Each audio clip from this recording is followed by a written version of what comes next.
You didn't raise your voice. You didn't throw a plate. You simply said, no, set a boundary, or told the truth, and the air changed. With a narcissist, tiny moments can feel like earthquakes. Their smile stiffens. The room chills. You sense a storm forming behind the eyes. What just happened? You hit the fragile core they work so hard to hide. And when that narcissistic injury lands, they don't bleed, they signal. Subtle shifts. Quick pivots. 13 tells that whisper, you hurt them, and now they're rewriting the game. Ready to spot the signs before the fallout arrives? Picture the narcissistic ego like a thin glass dome, shiny outside, hollow inside. It's held up by constant supply, attention, approval, control. Your boundary, no, that doesn't work for me, isn't just a sentence to them. It's a crack. Underneath sits a shaky self-image stitched together with perfection stories. I'm the smartest, the most loyal, the most wrong. When reality disagrees, the pressure spikes. That's the injury psychologists talk about, a sudden hit to status, certainty, or specialness. And because shame is unbearable, they move fast, away from the feeling and toward a fix. Control must be restored. But how? Through the signs you're about to learn. Here's the twist. You didn't wound them with cruelty. You threatened the story that keeps them upright. A limit says, you're not the center. A fact says, you're not flawless. To most people, that stings, then passes. To a narcissist, it feels like slipping off a cliff, so they grab for the nearest handhold, control. That's why tiny moments, correcting a detail, asking for space, refusing to play along, can spark outsized maneuvers. Watch closely. The first sign is usually quiet, not loud, a shiver before the quake. Number 1, the sudden freeze. It starts like weather. One moment, warm conversation, the next, a cold front slides in. Their face goes still. The eyes stop tracking you. Answers shrink to single words. You feel it before you can name it, a sudden emotional frost that says, you stepped out of line. This isn't a timeout, it's a lever. The freeze pulls you toward over-explaining, chasing, smoothing. You might find yourself apologizing for a boundary you were right to set.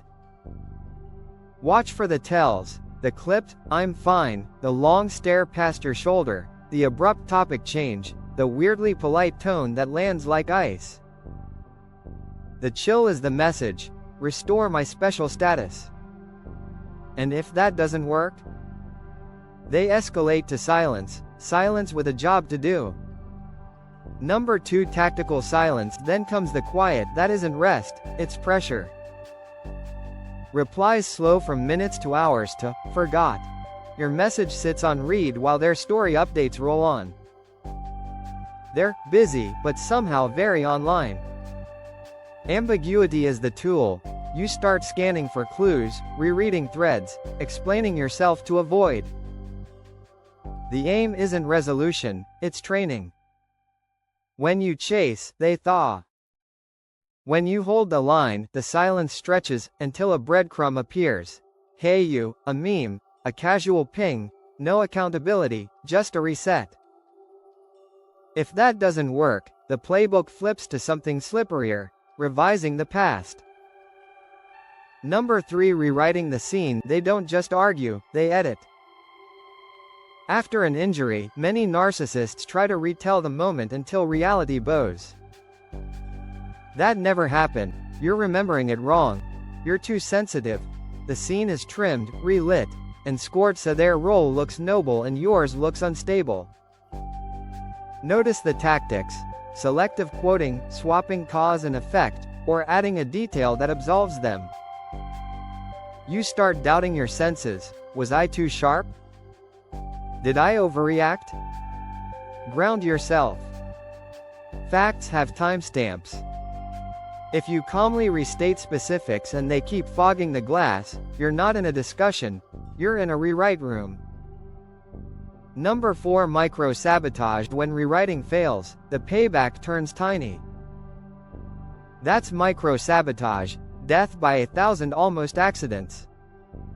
The email didn't send, your charger vanished, they're 20 minutes late to make you look overeager. Plans get nudged so you break a promise. It's punitive, but deniable. The pattern reveals the intent. The oops always tilts one way, against you. How to respond. Don't play detective, play data. Note dates, outcomes, and your limits. Replace chasing with consequences. If you're late again, we'll reschedule. No lecture, just gravity. If the pinpricks don't restore control, the strategy widens, to other people. Number 5. Smear seeds. You'll often hear it before you see it. A soft, faux concerned whisper. I'm a little worried about them. That's a smear seed, small, vague, and portable. It doesn't accuse outright, it invites others to fill in the blanks. A raised brow here, did they seem off to you, there? The goal isn't truth, it's tilt. By the time a story returns to you, it's wearing your face, but warped, controlling, unstable, selfish. Notice the timing. Smears sprout right after you set a boundary. Cause and effect hide in the shadows, but the pattern is the tell. Number 6. Flying monkeys. Then come the flying monkeys, well-meaning friends or strategic allies who carry the narrative for them. They check in with pointed questions, pass along feedback, or pressure you to smooth things over. You're suddenly on trial in conversations you didn't ask to attend. How do you respond without getting dragged under? Don't match drama with drama. Stay brief, factual, and boring. That's not accurate. Here's what happened. I'm not discussing this further. Document, don't defend. Protect your time with clean exits and your reputation with consistent behavior. The smear needs oxygen, silence and steadiness starve it. And if the campaign fails to kneecap your reality, they'll pivot to a sweeter weapon that looks like peace. Number 7. The apology trap. It arrives like a white flag. Let's not fight, just say sorry and we'll move on. Sounds reasonable, right? But the terms are slippery. You're nudged to apologize for your tone while the core issue vanishes. The boundary you set? Reframed as overreacting, the harm they caused? Reduced to miscommunication. This isn't repair, it's a reset that puts them back on top. Notice the tells. They skip the timeline, rush the conclusion, and want a quick public sorry they can later cite as proof you were the problem. The moment you apologize under pressure, the scene gets archived as exhibit A. Next time, they'll pull that file. So how do you sidestep it without turning the room into a courtroom? Slow the tempo. Ask for specifics. What exactly do you want me to apologize for? If they stay vague, stall. If there's a small piece you genuinely own, name it cleanly without erasing the core issue. I regret raising my voice, and I still need X to change. Keep apologies private, not public trophies. Decline pressure statements. I won't apologize for having a boundary. Put repair in verbs, not vibes. If we're moving forward, here's what changes: no late night calls, decisions in writing. Don't jade, justify, argue, defend, explain. Brief, calm, repeat. When the trap doesn't spring, they often reach for a sharper triangle. Number 8. Triangulation. When a boundary stings, they drag a third chair into the room. Suddenly it's not you and them, it's you, them, and an authority who conveniently agrees with their version. My therapist says, your brother thinks. Everyone at work noticed. Group texts appear. CCs multiply. You're nudged onto a stage to win back status in front of an audience you didn't invite. That's the point. Split your focus, spike your anxiety, and regain control by forcing you to perform. Name the move and step out. Let's keep this between us. If someone has feedback, they can tell me directly. Decline hearsay. I won't respond to secondhand opinions. If they insist on an audience, shrink access. No late-night panels, fewer details shared, more in writing logistics. Bring the frame back to behavior. Here's the specific issue I'm willing to solve, and here's how. No debates with ghosts. No referees. Just two people, one problem, clear terms. If they can't or won't drop the triangle, that's data. Believe it. Number 9. Comparison attacks. After the injury, they may hang your relationship in a gallery of impossible standards. Sam never complained. My ex understood me. Other partners would do this. It sounds like feedback, but it's actually a ranking system designed to make you chase an ever-moving target. The timing is the tell. Comparisons bloom right after you hold a line, turning your boundary into proof you're less than. Refuse the contest. I'm not competing with your ex or an ideal. If that's what you want, this won't work. Shift from fantasy to specifics. What does support look like, exactly, and by when? Keep your pace slow and your standards steady.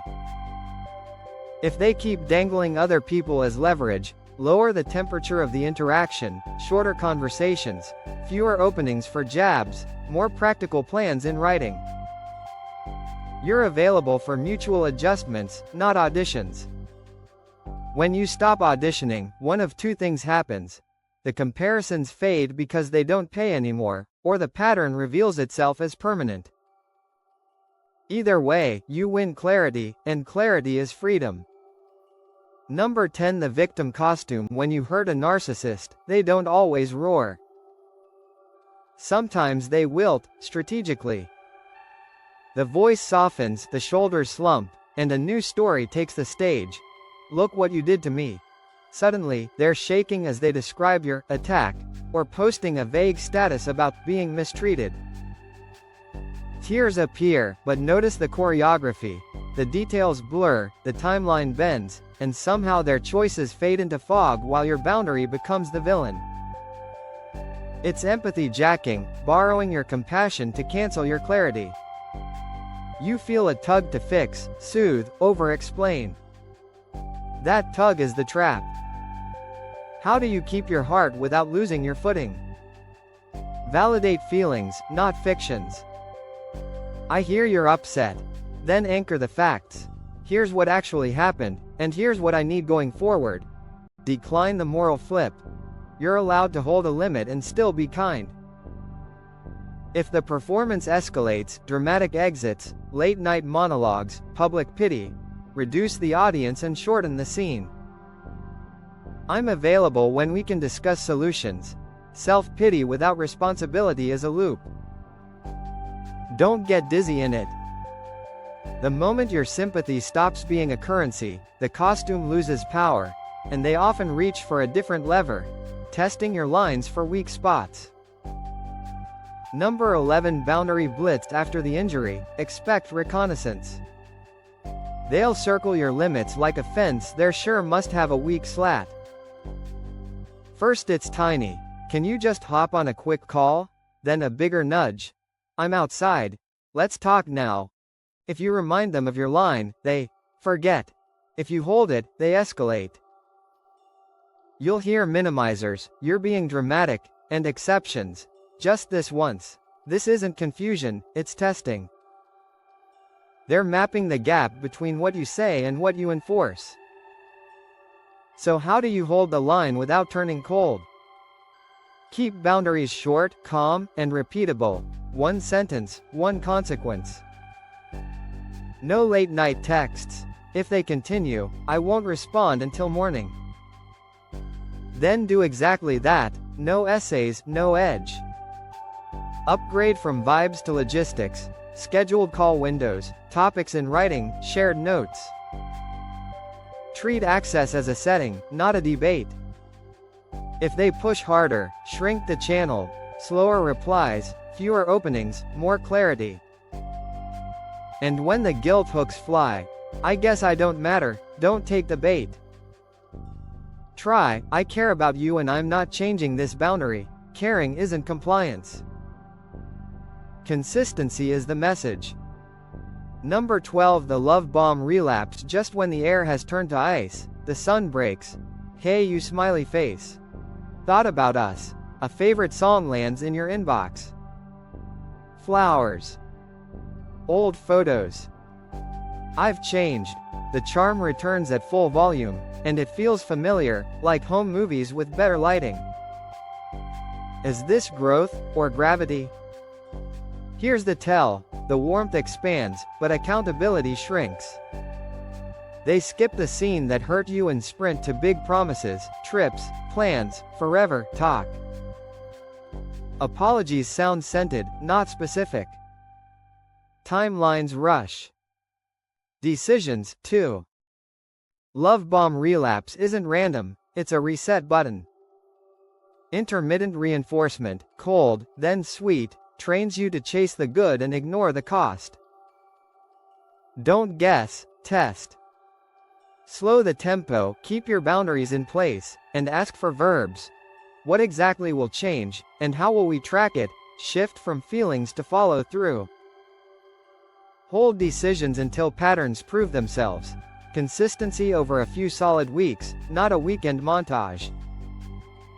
When you say, I appreciate the kindness, and the boundary stays, you'll see the truth quickly. If the sweetness was about control, it curdles. If it was about repair, it deepens, steadily, quietly, without fireworks. Number 13. Your countermoves. The mask doesn't always crack with shouting. Sometimes it hardens. Voice level. Eyes flat. Words sharpened to legal edges. That's the identity quake, rage wrapped in calm. You'll hear, I'm just being rational, while your reality is dismantled piece by piece. Rules appear mid-conversation. Standards shift minute to minute. You're cross-examined on feelings you've already explained. The aim isn't truth, it's dominance without denting their image.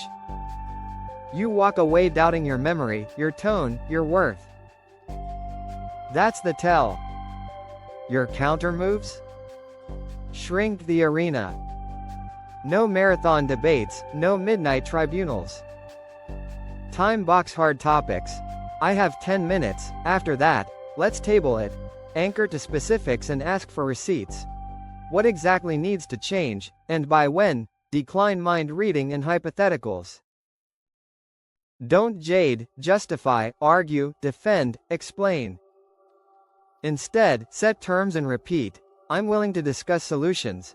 I'm not available for personal attacks. Convert talk to trackable actions. Written plans, clear boundaries, consequences you actually enforce. If the calm turns cutting, exit. We're not being respectful. I'm stepping away. Safety first, loop in support, document patterns, and scale contact to your capacity. You're not there to rehabilitate their identity. You're there to protect yours. If any of this felt uncomfortably familiar, you're not broken, you're observant. You noticed the freeze, the silence, the edits, the pity performances, the sudden bouquets after a hurricane. That's not paranoia, that's pattern recognition. And patterns give you power. You don't have to win every argument or fix anyone's storyline. You just have to choose yours, clarity over chaos, boundaries over bargaining, consistency over fireworks. Healing isn't dramatic. It's quiet. It looks like shorter conversations, steadier days, and a life that finally fits. If that's where you're heading, you're not losing them. You're finding you. If this episode helped, tap like so it reaches someone who needs it. Subscribe for more tools that keep your peace intact, and share this with a friend who's second-guessing their reality. You never know who you'll set free.